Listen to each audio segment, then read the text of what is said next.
All right, so this video is about a small text that I used to have students read in this course, but because it's not directed specifically towards science writing, there were some pieces of it that didn't align very well.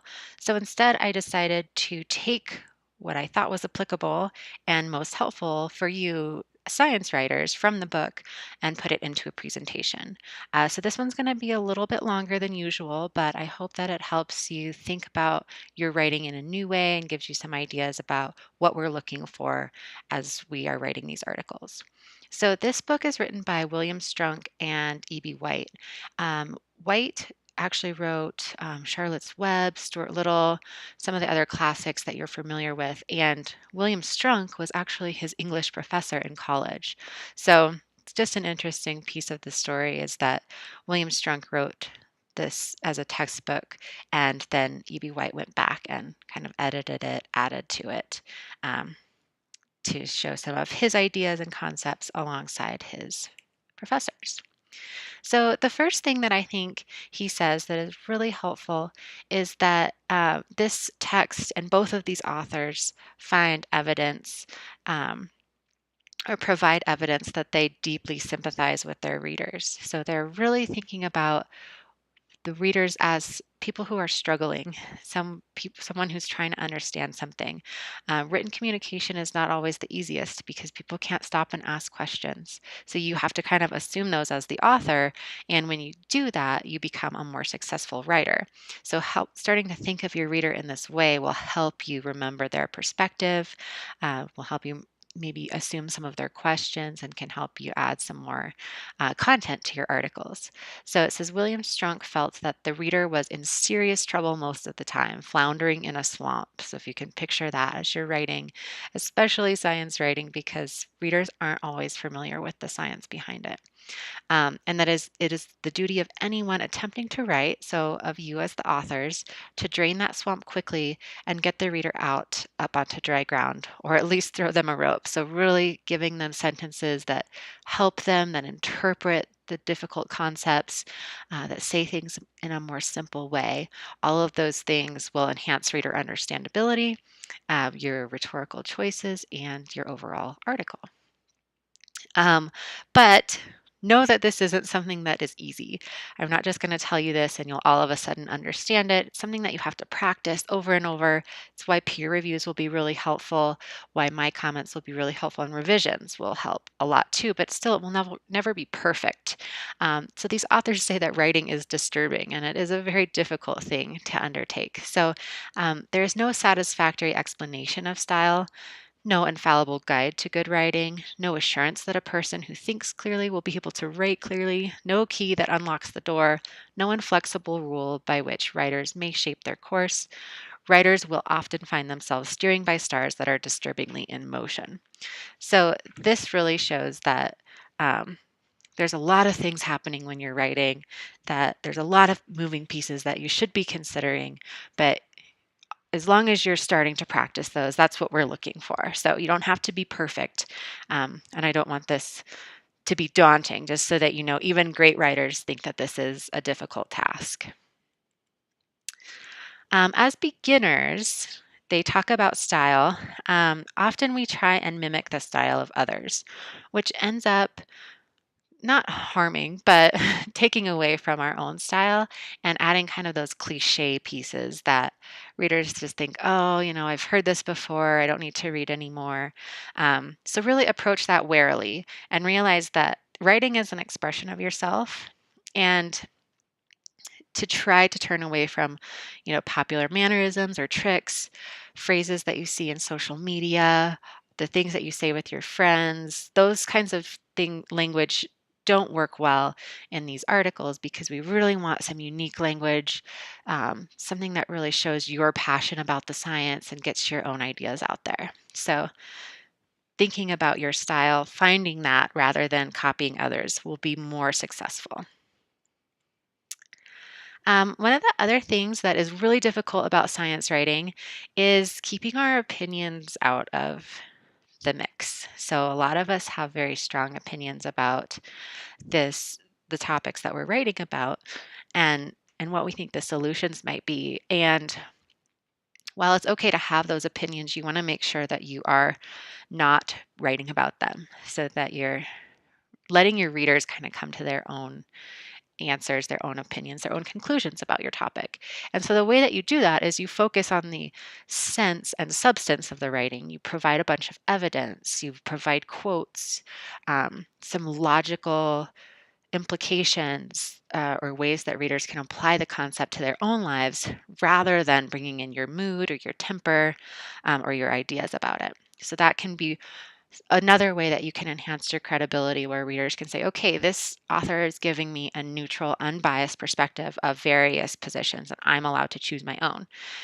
Hopefully, if you have enough evidence, they will be able to make the same logical opinions and choices that you've made, but you have to find those and put them in an unbiased and neutral way. White's opinion on opinions. I think this one is helpful. And I have this image just because it's something that a lot of people can relate to. I actually, I have cats and I love my cats, but his example is about cats in the book. So this kind of visual shows some of the things that you would not want to say or think about taking out of your paper. So he says opinions scattered indiscriminately about leave the mark of egotism on a work. So that there is where it starts to hurt your credibility as the author. When readers start to perceive you as egotistic, then they start to have less of a respect for what's being written. So that's something to think about. Similarly, to air one's views at an improper time may be in bad taste. So they give the example of if you've received a letter inviting you to speak at the dedication of a new cat hospital and you hate cats, your reply declining the invitation shouldn't necessarily have to cover the full range of your emotions. You can make it clear that you won't attend, but you don't have to let fly at cats. So you don't have to go off on your own opinions to make the purpose known.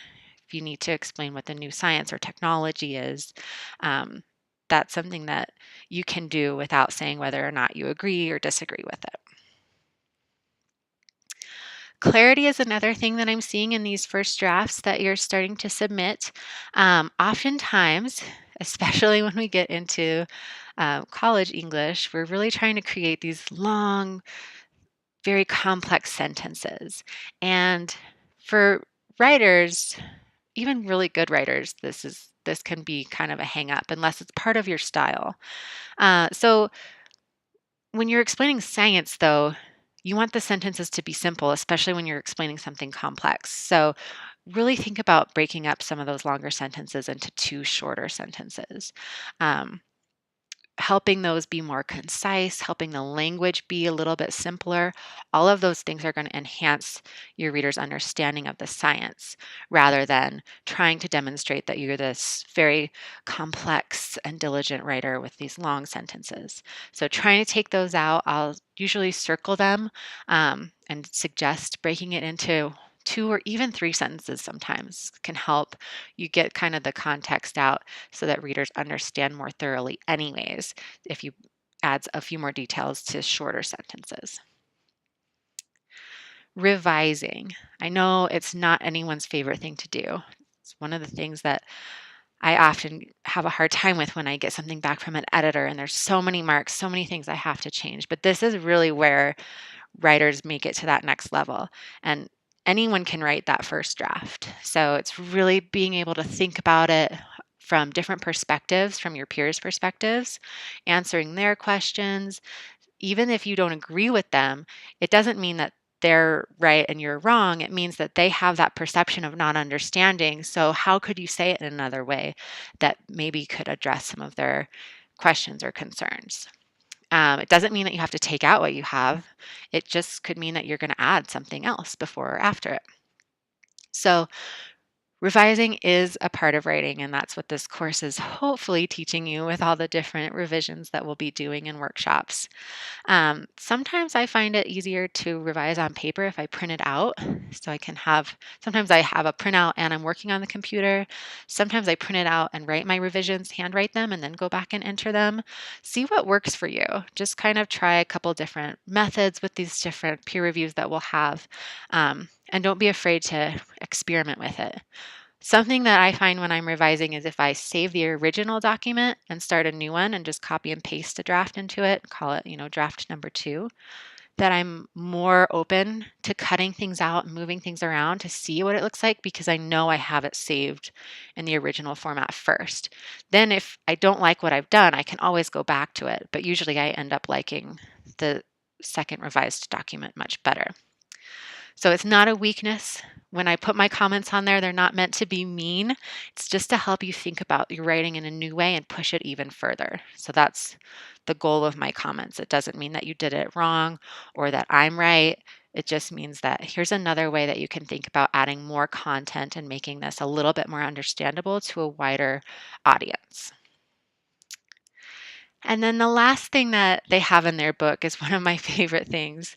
They say, but you may ask, what if it comes natural to me to experiment rather than to conform to all these rules? What if I'm a pioneer or even a genius? What if you want to do something completely outside of the box that all the books and all the websites and all the peer reviews tell you not to do? Then do it.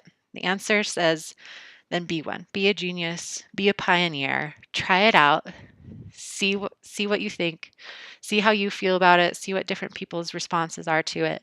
Um, that's what writing is. It's just an experiment to see how people respond to it. How are people reacting to it?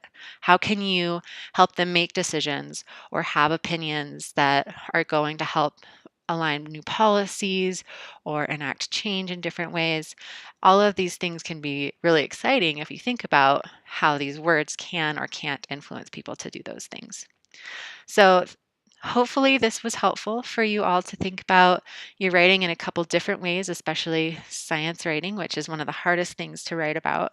Um, but we're going to keep drafting, keep peer reviewing, keep getting feedback from me, and hopefully, this process will kind of start to get into a routine for you and that you'll know that everyone's going through it too. So it's not just you that's getting a bunch of comments and questions on your drafts, but everyone is going through that process.